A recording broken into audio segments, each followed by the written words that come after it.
Welcome to Narratives and Nightcaps. In today's special episode, we're talking to author Dr. Thomas Hudson. Dr. Tom is the author of Journey to Hope, a book about breast cancer prevention, as well as his most recent book, Something Deeper, a book of spiritual poetry. Dr. Tom is a conventionally trained physician, having received his MD from the University of Maryland and a residency in diagnostic radiology in the military at Walter Reed Army Medical Center. He spent 11 years in the military with an overseas tour in Germany. Dr. Tom currently works from his home in Florida doing breast imaging and online consultations. Over his career, he has developed a holistic approach to health and is currently a faculty member of Center for Mind-Body Medicine in DC. We are super excited to welcome you. Thank you for being here. And you are our first poet, our first guest poet. Oh, well, that's great. Well, thank you. It's good to be here. Awesome. And I would like to add our first doctor as well. This is Really? very exciting. Okay, Yeah. I'm honored. Thank you for your service as well. That's incredible. That's just an incredible career and everything. So thank you for taking the time. And we are honored because Dr. Tom picked the most fitting nightcap for this episode. It's called The Written Word. So Dr. Tom, do you want to tell us a little bit about why you picked this first? Well, my wife is the drink maker in the family.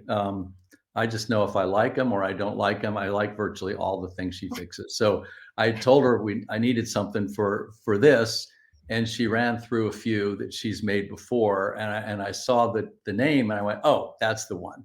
That's the one we need. It's spot on. It is absolutely perfect. And I'm not drinking it tonight. I wish that I was. I know that you are. So cheers to you. I will. Thank you. Yes. Megan, what is in the written word? So right off the bat, I'm going to absolutely butcher what this ingredient is, but it's 3/4 ounce of Cointreau. Cointreau. Yeah. Cointreau. Okay. Sounds French. I'm assuming it is.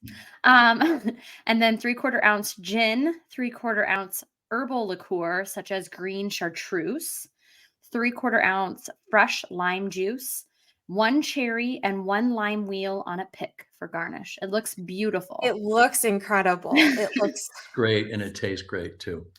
oh, well, I cannot wait to try it out. Next time I make it, I'll definitely take a photo and send it to you because it Do looks that. incredible. Okay. It looks very festive as well with the green and red accents. It's very It does. holiday-esque. Yeah. Yeah, it is very much.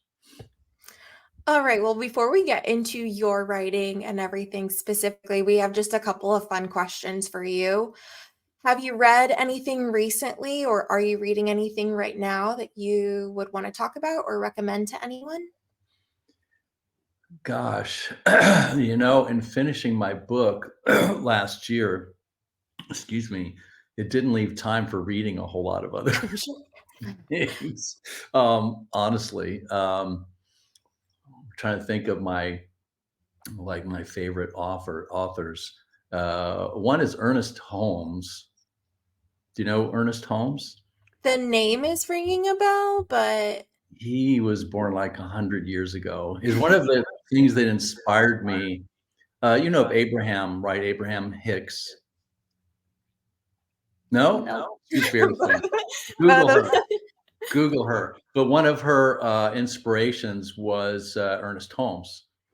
It's sort of like the law of attraction, okay. that kind of thing. So I'm very inspired. That always inspires me. And I discovered his books. He has a lot of just very small booklets. And yeah, it's like sort of, I guess it does inspire me because the universe works a certain way. I found out, there's a certain way, and it's about like cooperating with that way if we want our lives to work well. So, and the other thing I really like is that I've gotten from his books is that he was born 100 years ago.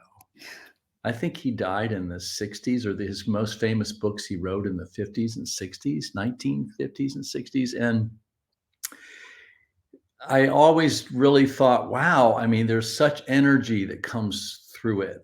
You can feel the spirit, right? I get emotional at different times. And I'm like, this guy wrote this maybe 70 years ago. And I can read these words and feel what he probably felt and the power in it. So he's been a big inspiration to me. I've read his books. Again, they're thin. They're maybe 100 pages at most. Oh, wow.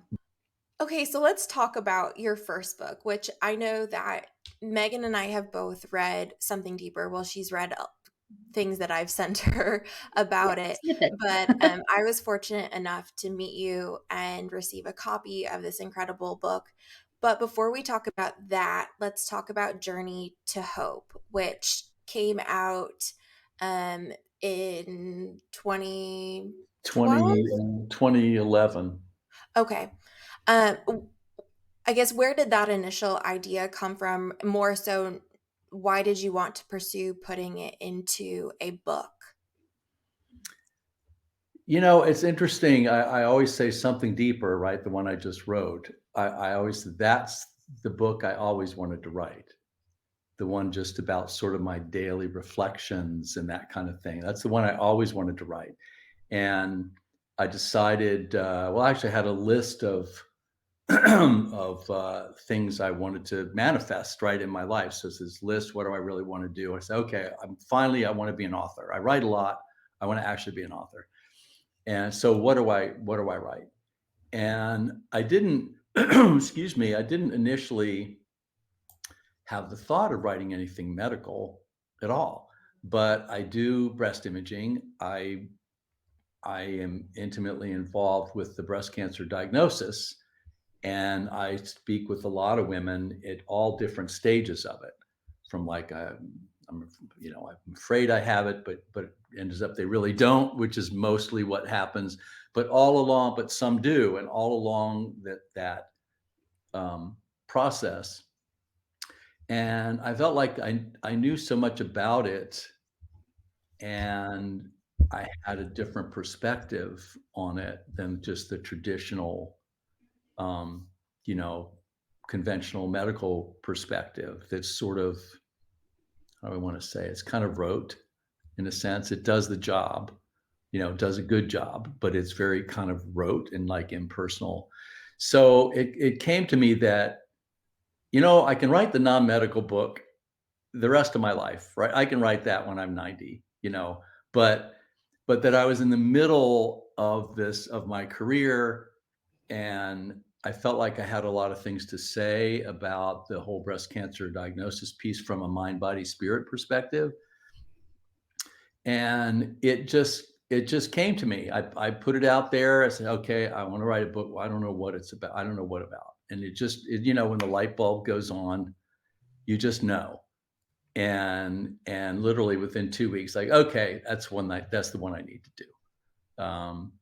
So that's really what inspired it.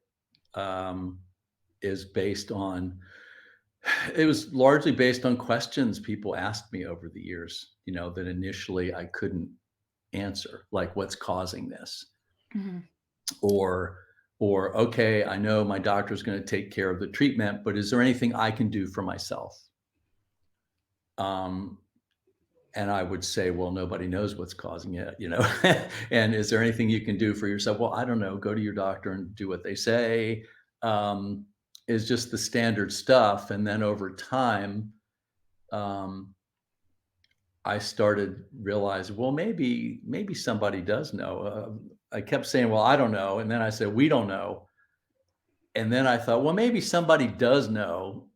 Um, and I just don't know about it. So I started doing all kinds of research, and it really shifted things, because I found, well, there's a lot. It kind of upset me why I wasn't taught this stuff in medical school. Like for instance, as much as we talk about um, family history and breast cancer, which is a big thing, your sister, your mother, everybody kind of knows about family history and breast cancer, but 3/4 of all breast cancer happens in women with no family history. Wow. And I had to really dig to find that out. And I was kind of angry. It's like, look, I do this as a specialty. It's not like I read mammograms part time. I do this as a specialty. I talk to women daily. They ask me questions every day. Mhm. And this was never on the docket. This was never taught in medical school or residency. So I remember the moment I was angry. It's like, okay, well, who decides what they teach us? And what else aren't they telling me? So it really started me kind of delving into a lot of those things, but it was based on having a woman in front of me, in a crisis, asking me a question. I mean, to me, it was just more the human thing to do, Mhm. right? There's people in front of me that wanted answers, and I realized, oh, there probably are answers. There probably are people who know. I don't know why it's not getting out there, but so that's really what started that um, that book. It was a way to, because the person, and then once I learned a lot about it, then I had a lot of information to give people, but can only see so many people, and it was a way to sort of get everything to people that I would have wanted to tell them without me being there. Mhm. So that's how that happened. Do you feel like that lack of knowledge, that gap that you were just talking about, did that also kind of inspire you to look toward more holistic healing versus just strictly medical or, that by the book kind of information since that was so lacking? Yes, that was a big thing along my path. Probably a bigger thing was the Center for Mind Body Medicine and going to their trainings. And that started about 5 years earlier than that. Okay. Um, I'd like to say, one thing about me is I'm curious, That's what right? I was thinking. I've always been curious how things work, like not like in an engineer way, but just sort of how the universe works. How does the world work? How do humans work? We're so quirky, how does all that? And I try not to have a paradigm. I try not to get stuck in a single point of view because often our points of view are very limited. I mean, Mhm. kind of by definition, they're limited.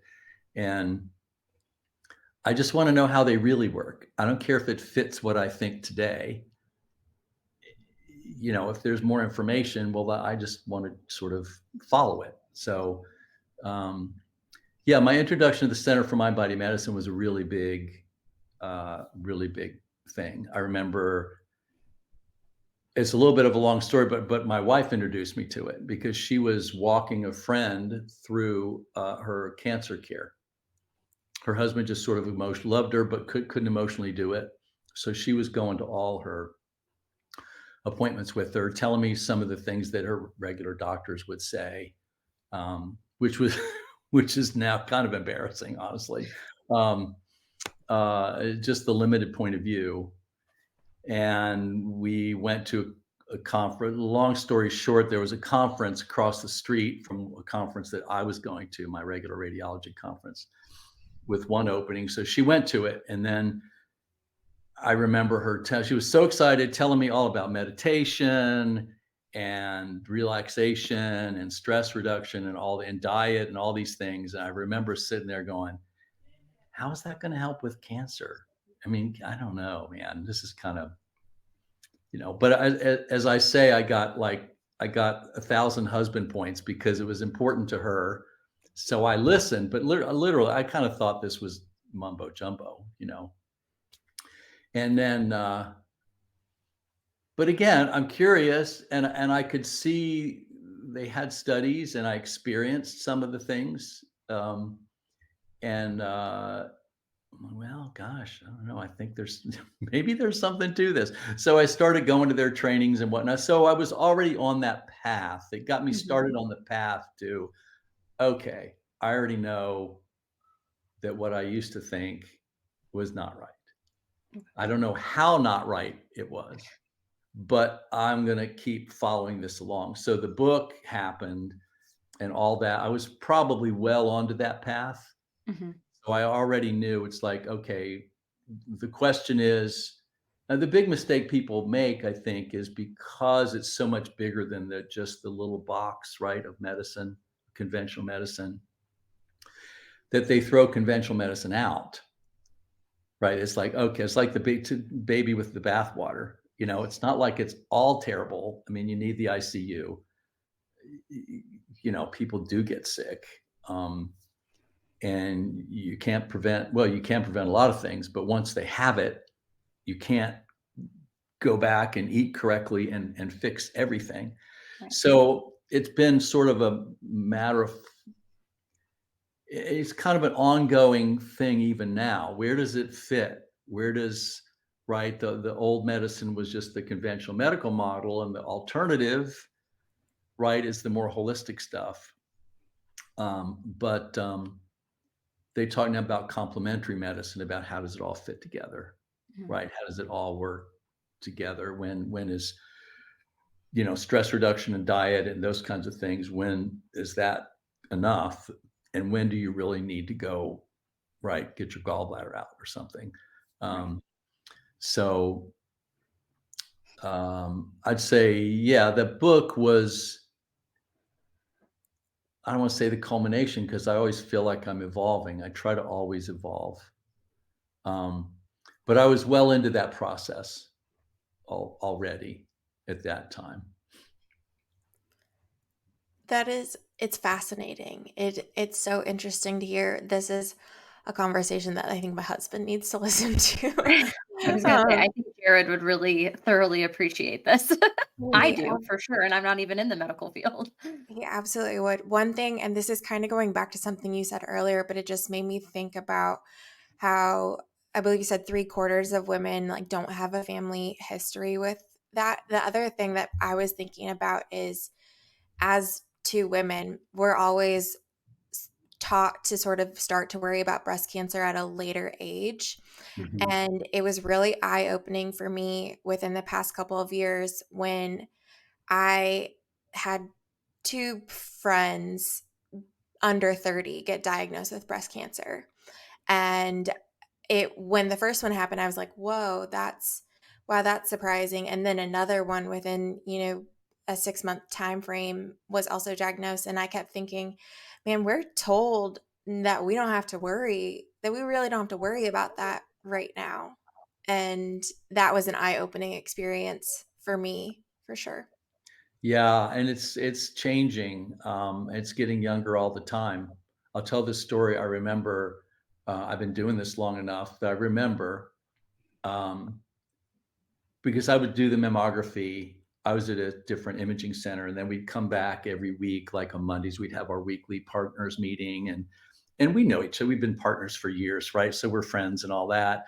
And I remember going back and saying, "Oh, Bill, gosh, you wouldn't believe what I saw today. I saw somebody in her 40s with breast cancer." Oh man, right? Because things as even as physicians, right? Things hit you. I mean, you're used to seeing people in their 70s or 60s, right? Get cancer of different types. It seems like it's not normal, but it's more common. And but I'll never forget. But some things hit you. Some things hit you as more tragic, when it's an unexpected. And it's usually the younger the person is, depending on what their life experience is. Are they pregnant? Do they have young? There's mounting things that you can stack up that make it more tragic in most of our minds. But it was enough that I saw somebody in her 40s that was remarkable enough that I told my partner about it. And we go, "Oh, wow, wow, she's probably got young kids." Well, now it's in their 30s. I saw one today. Somebody was in her 20s, 27, pregnant. It's just kind of like your worst. So, it can't be genetics, or it wouldn't be happening younger, right, all the time. And here's another study that I had to dig and dig and dig for. They did a study of identical twins who one twin got breast cancer. So what were the percentages of another twin, the twin of getting breast cancer was 66%. So it sounds like a lot. And interestingly, the paper was touting how genetic this proves that breast cancer is genetic. It's also great for paradigms and points of view about how if you have a point of view, you take information only that fits your point of view and you ignore everything else. We all do it. But I read this and was like, okay, and where this is a proof that breast cancer is genetically, transmitted. And I thought, because I was used to seeing both sides, well, wait a minute. You're telling me with identical genes, every gene in your body is identical to this other person, and only 2/3 get cancer. Why not 100%? If it were strictly genetic, it would be 100%. But it's not, which is why diet, exercise, stress, all those things can make a big difference, and they're proven to make a big difference to different levels. They're proven. So, yeah, but I just read something recently that is getting even younger than that. 20s, 30s is not as uncommon. The youngest, to my knowledge, reported to date is 17. Wow. Oh my gosh. I mean, That's that's awful. shocking. That's just shocking. I would say, and we haven't read Journey to Hope, but it sounds like it was emotional. I mean, it's an emotional topic. I know there's a heavy amount of research that you've put into it, but it sounds like a lot of that came from the emotional side of you wanting to share as much information as possible at the time that you could to be impactful, especially for women with your area of expertise. So that's incredible. But on that note, let's kind of shift into something deeper, which is very vulnerable and personal for you. I know you said this is the book that you wanted to write. Like, this is the one that you've had in you. So is it hard at all, though, to be so personal in your writing, or does that not bother you at all? Well, it's not hard when I'm writing it. That's easy. No, it doesn't bother me really. I think about it. In some ways it's hard to be vulnerable, especially if you're a male, right? In this society, is it cool to be vulnerable? Well, often not. But I guess I've done enough work with the Center for Mind Body Medicine. And I run small groups and we deal with all kinds of stuff. And um we all have stuff, and it's like if people want to make fun of my stuff, it's like, well, welcome. Well, that's fine. Welcome to the club, right? If you don't think you have your own, then you're sadly mistaken, right? So part of it for me is, well, here's how I started. Was I started writing to myself. Well, I'm writing to myself. How do I want to say? It was really my personal journey, right? It was just things every day that hit me that I would write about something deeper. And I would just write what came to me. I don't know when I start writing in the beginning, I don't know what I'm going to say. I sort of feel like it just comes to me and I just write that down and it's instructive to me. Um, and I never intended, it started as part of my quiet time. Um, I read a book one time that said you should write your prayers down. And I thought, that's interesting. I've never done that. Let me try that. And that really was kind of the impetus. It kind of became, so I never really stopped, right? So if you're curious and you ask questions, anybody can define what's out there if they want, but it's a big mystery. But there's a lot of depth there, right? And you can learn a lot about yourself and about life if you're open. So, but it was just for me. And then I would see a close friend or a family member who was kind of going through maybe something similar, whatever it was, a frustration or sadness or anger, whatever it happened to be. And I took a chance. I said, I sort of got this in my quiet time, last week. Maybe this would help you.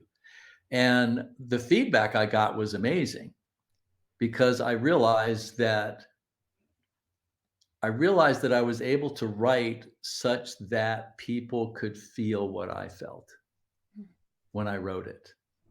And that's why I think I said about Ernest Holmes that was, he inspired me.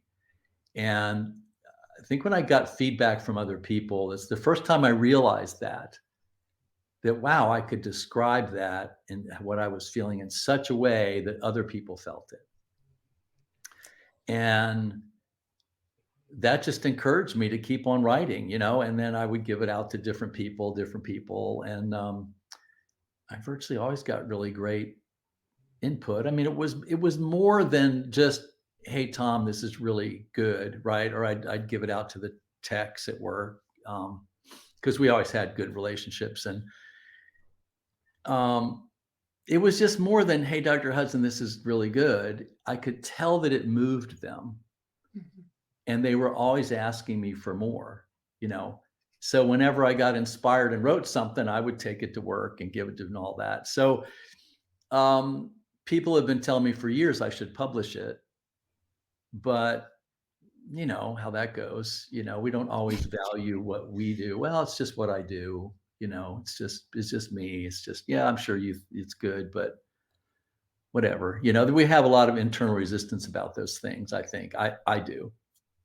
Um, but I finally kind of decided it was time. And yes, to answer your question, being vulnerable, it's one thing among friends and people who know you. Mhm. Right, I give it to the technologists who knew me well, who were always encouraging me to write a book. Um, but when you put it out there on a larger level, yeah, that was kinda difficult. It wasn't like I had somebody, surprisingly to me, um, it wasn't like anybody was in my face going, "Are you kidding me? What are you doing?" You know? But I suppose in our minds, we have that person, Right. you Oh, kind of yeah. like to hide in a sense. I put something in the book. I don't know if you've gotten through the whole thing about my writing when I was a kid. Um, and my dad told me, "Oh, nobody's ever going to publish those." So I didn't even realize till recently I'm going to give a talk about that. And and I thought, "Oh my God, I quit writing. Oh my God, I was like 10 years old." And he goes, nobody's going to publish those." And he was totally right. I don't know if you've gotten to that part, but I rolled up a bunch of my stories. I put them in a Kleenex box, right? And I guess I put it in the mailbox without postage. um, anyway, it's like, how did dad find that? Duh. But looking back, I realized, oh my God, I quit. Right. And I didn't start writing again until, I don't know, 30, 40 or, like most things, right? You go through a personal crisis and then you're just sort of, it's a dark time and you start to ask questions and reach out. And so, I started writing again. And then I realized, I've always, now I, I'm happier when I write, even if I don't send it out anywhere. I just see something that happens and it strikes me. And it could be a bird. It could be a yoga class, right? It's the I don't wanna say the theme, but there's a better word. But I guess the theme of the book is that the every day is our spiritual practice. Everyday life is our spiritual practice, right? We see synchronicities, and we just say it's a miracle, and we're not wrong. It's like, "Oh, that couldn't happen by chance." If we recognize like 3 a week, we think we're like on spiritual nirvana, "Oh my god, it's incredible." And but we don't ever, I've got a writing about this, haven't it's in here, I haven't written it yet, but it's about, well, if 3 or 4 things in your week are not random, are clearly not random, you can put in any definition of not random you want. but doesn't it stand to reason that it's all random or none of it's random? It's got to be either or, right? You can't have a creator, if that's your paradigm, to say, well, it's random on Tuesdays and on Thursdays. No, no, I got it all covered on Thursdays. Everything is for a reason, right? So it doesn't make sense. And yet I would say the most spiritual people I know, if they catch 5 or 10 synchronicities a week, it's just like an incredible, miraculous week. But it's all that way, right? If we pay attention, right? If we look deeper, which for me is writing, because I'll see something and it'll tweak something and I'll go, oh, that's it. And I sit and I write, and as I write, it gets deeper. As I write, I don't plan it. I don't plan what I'm saying. I ask questions and I just muse, and then 3 paragraphs later, it's like, oh my gosh, I thought of that. So I know a lot of authors, I always say this, I know a lot of authors say, well, if only one person read my book, right, I'd be happy. It'd be worth it. And I say, if nobody reads my book, it's worth it because of the process. And, I write and rewrite these things. And when you turn it into a book, obviously you have to go over it like 100 times, Mm-hmm. maybe 200 times. And I would sit for hours and go over one of those writings, just one. And I could usually feel the way I felt when I initially wrote it, right? Some of those things were 20 years old that I just updated a little bit. Mm-hmm. So You can tell when you're reading it. I think that it's spot on. You can either feel what you're feeling, or I find a lot of them are very relatable in some way. Like you were saying that you've handed poems to people before that you thought, hey, maybe this will help you. And I think a lot of people find relatability in what you're saying, but it also, your poems, they tell such an incredible story in each one, which when I think back to the poetry that Megan and I studied in school together, and I don't recall, there's a couple, there are a few that I would say, oh yeah, that was a good story. But with each poem that you have, every single one is a story. It can be about something so specific, and you've brought out the finest details of that moment or that memory, and you've seen things that a lot of people can relate to. And I know for me, I would sit back and think like, wow, I hadn't thought about it in that great of detail, but now I can think about that, my specific moment, and the impact that it had on me too, which I think is really special about your poems. well, thanks. Yeah, my theory, I call things my current working theory after having been wrong about things so many times, right? You That's if awesome. there's a famous medical school, this is true story. I think it was a Harvard professor at a medical school graduation said something like the good news is, or no, the bad news is half of what we've taught you is wrong. And the worst news is we don't know which half. Right. And I thought, wow, that's incredibly honest, right? Because things are changing all the time. And so I call things my current working theory because of all the things that I know are right as we sit here. I know they're right. If 3/4 of them are really right, then I'm doing pretty good.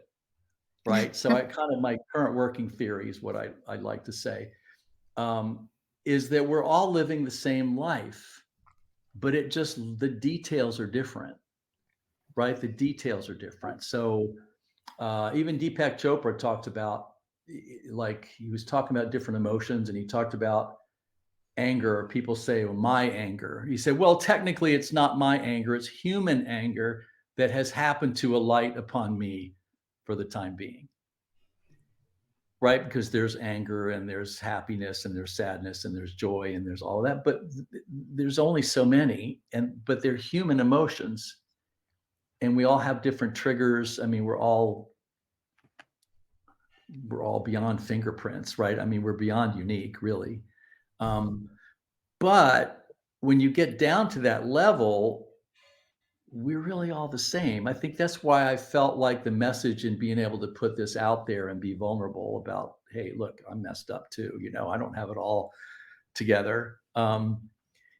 Is that we're all really the same. We're all that's the whole thing. It's universal, and that's what I hope that people will connect with, because they'll have their own memories, right? I Mhm. wrote about my dad and the Kleenex box, and and even our memories aren't right. As I thought about that memory, because I always struggled with that over the years. Well, how could he be so cruel, and then as an adult thinking back, it's like, well, wait a minute. What if my son did that and I had to have that conversation?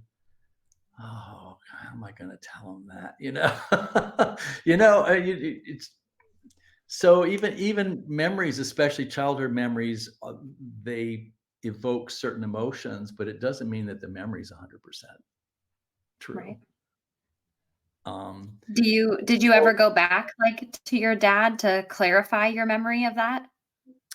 I never did, because I never said anything to him about it. Do you know what I mean? I just Mm, kept it to myself. And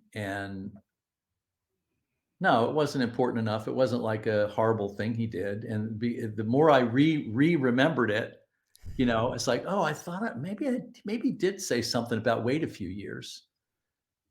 It's like, oh, well, that doesn't sound so harsh. Why was I so embarrassed? So, and that was just food for deeper thought. Well, why? Well, there must have been something else mhm, going on. And that really is what I hope something deeper is for people, which is what it was for me, was really the journey inward. Um, it was really the journey inward. And I took these 31 different poems. Are they even poems? We didn't even know what to call them, you know? Um, I so we think so. decided, well, it is kind of poetry, but I don't know. We struggle with what to call it even. It's just sort of what I do. Poetry and all writing, though, just, I mean, you have so much creative liberty with that. And right, I would view them, if you handed this to me with no cover or anything, I would think of them as poems. I will say, just because I'm flipping through it now, I do love how each one sort of ends with a quote, Yeah. mhm. a fitting quote. That was just, it's unique about it, but I thought that that was so appropriate and just a nice way to round all of them out. There was something I was going to ask you, and it has slipped my mind. So, I'm glad I'm not the only one. oh, it happens to all of us. Yeah. One thing I was hoping you would talk about with something deeper, just because. Oh, I know what I was going to say. I'll come back to that.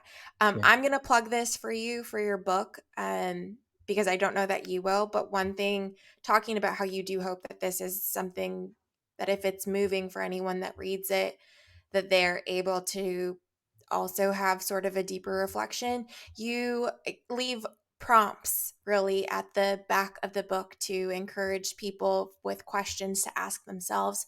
So, whether it's because you're interested in poetry and want to do something similar, or need writing prompts, anyone that's a writer that listens, those are very, very neat to think about and maybe stir up some of your own stories or memories. So I want to plug that for you, because I think that that's a really neat aspect of your book.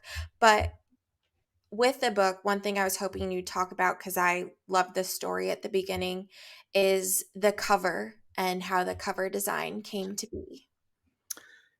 Yeah, it was quite interesting. It was similar to the first book in that, okay, I want to write a book. What do I write about? Right. You just kind of put it out there. And then within 2 weeks, I had it. Okay, that's what I want. That's it. So I knew I wanted to write this book. I didn't know what it would look like. exactly. I knew it was just going to be a compilation of my daily writings. And then as it came together, it just hit me. I just had the title in my head. I was picking up food from a local restaurant and driving back. I remember exactly where I was turning left coming home, and it hit me. Oh, that's the title. And I saw this picture in my head, right, of what I describe as like Jaws without the shark, of this.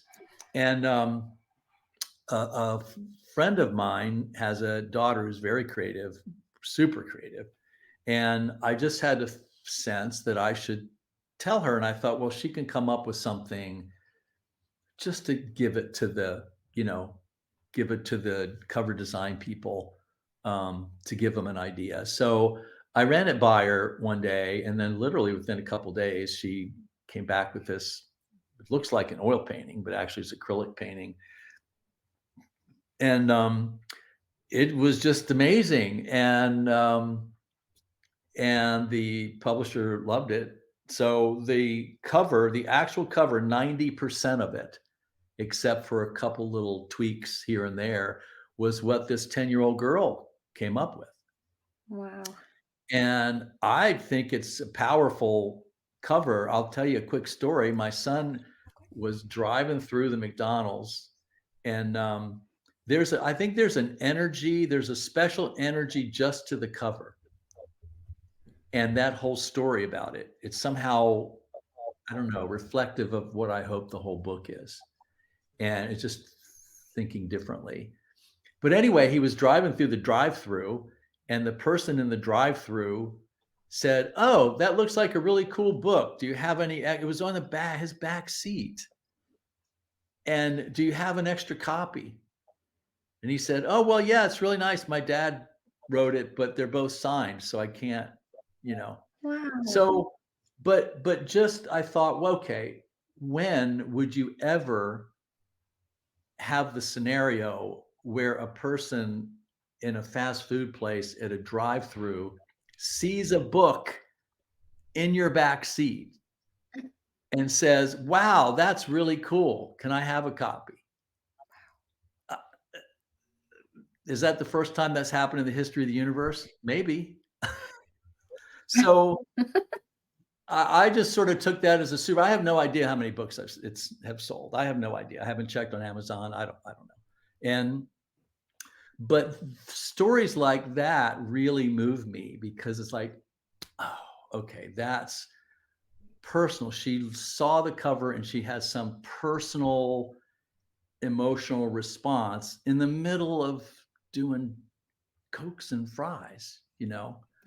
So I don't know. Stories like that mean a lot to me. And that was the cover, right? I suppose the whole book has an energy to it, honestly, right? But the cover is part of that.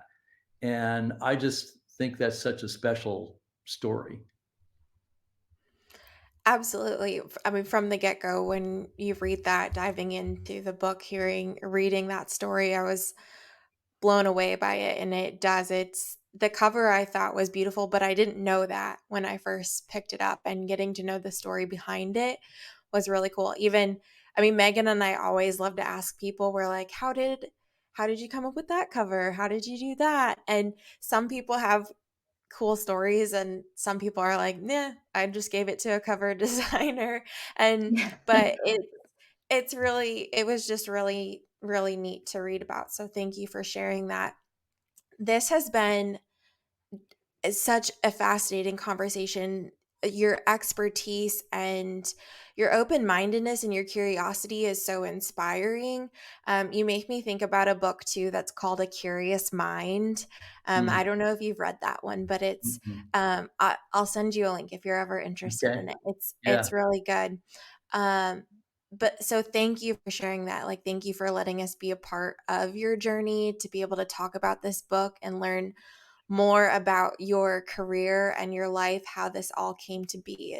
We're honored. And I also say too that I'm honored to have received one of your poems with a reflection that you sent off. And I you encompassed again, a lot of feelings that I could relate to, and you just said it so eloquently and so beautifully, and I have saved that poem to refer to because it wasn't just that one experience that we had together, but it's something that I can have multiple experiences and think I need to go back to those words. So Mm. I'm just so grateful that you shared that with me. Well, thanks. Thanks. No, my pleasure. All right. Well, Megan, is there anything else you wanted to add? Well, I did just want to ask, and maybe it's more of an advice piece, but I really love your concept of that quiet time, that moment of self-reflection, and whether it's writing something or reading something. And I'm just curious if that's something that you would recommend to others, of just getting to experience those quiet moments and have those pieces of self-reflection that maybe turn into a compilation like what you've created. Yeah, I can't recommend it highly enough, and everybody's probably a little different, whether it's meditation or whether it's prayer or just quiet time or, sitting in nature or, I just find that, um, life just goes better when I do that. And it's easy to skip it. You know what I mean? Because we're all busy and all of that. But for me, that's my inspiration, or if I see something and I'm taken with it. I mean, it might be a squirrel, or it might be a blue jay. I have no idea. But if I don't stop at some point and take the time to reflect, it just goes by. So if we miss it. Um, and to me, that's what real life is, right? In that space, however we get to that space, that's where I feel connected to real life. That's where it's real. All the rest of it is so artificial. The things we worry about every day in the grand scheme of things are so artificial. Um, I think it's like I said, there was one writing I had about this lake that I stopped by, and it was just this contemplative time about the clouds and the lake and how beautiful it was, and then at the end I said, well, I guess I have to get back to my life, you know. And then I thought, well, maybe this is life, and I'm just going back to the noise. I have to think about that. So I think it's critical. I really do. I think it's crucial if we want to keep a higher vibrational level for our life. That for me, it's writing. For probably a lot of people, it'd be writing. I mean, there's a lot of studies that talk about how profoundly helpful journaling is. Mhm. Just sort of writing your, honest thoughts down that nobody else is necessarily going to see. So I think it's key. Do I do it all the time? No, right? I don't. It's like, I do it as much as I can. And it does sort of filter into your everyday life, right? I say I don't do it all the time, but really it's gone from I have to have this hour, or sometimes it grew into 2 or 3 hours. But now it comes in little snippets, right? I'll be working and I'll stop. Oh, gotta write that down. I'll take 10 minutes to just do it. So it's really the same thing, but it's just the time to connect with something deeper, right? Something bigger. And it's probably best if you don't even try to define it, but I think we all sort of intuitively know that it's there, and it's where real Mhm. life is. And I find when I skip it, I don't do as well. That's beautifully said. Yes, thank you so much for sharing that, because I feel like, I mean, I'm a mom of a toddler, so I feel like quiet time is sometimes difficult to come by, but I Yeah, do wanna take those moments for myself. And I'm not a big writer, I'd love to be. I wish I felt like I had something to say, but even just a moment of like, let me just sit outside. Not yeah, in the snow right now, but just let me sit and reflect and just feel the presence of something other than my everyday around me. yeah, I think we all need to. It's just so easy to get caught up, and I'm very guilty of this in the hustle and bustle of everything around us. And it's easy to feel so overstimulated by life Mhm. and but it's like, well, is that, to your point, is that really life? Or is it, the walk that I just did with my dog before we started this, where I I mean, before we did this, I was like, I'm going to do that. I'm still going to take him out. We're going to go because that's like my quiet time Yeah. most days. Mhm. So, no, I think it's definitely an important lesson, and the sooner we can all learn it and take the time to do it, the better. I think so, and I think that modern life makes it harder. There's just Absolutely. more going on, more on the iPhone, more on the it's just there's just more going on, and Mhm. it makes it a little more difficult. You have to be more purposeful about it. Definitely, you have to be intentional. Well, we are going to link to your website for anyone that is interested in learning more about you or your books. That is thomashudsonmd.com. So that will be in the podcast notes for anyone that is interested in learning more about Dr. Tom. Dr. Tom, thank you again for being here for this amazing and enjoyable conversation. It truly means so much to both of us, and we are just honored to have been able to meet with you and talk with you. Well, thank you guys. I really appreciate the invitation. I can't believe it's been 50 minutes. I know. It It flew tends to by. fly. All right. Well, thank you again. We appreciate it. Cheers. Okay. Thank you. Take Cheers. care.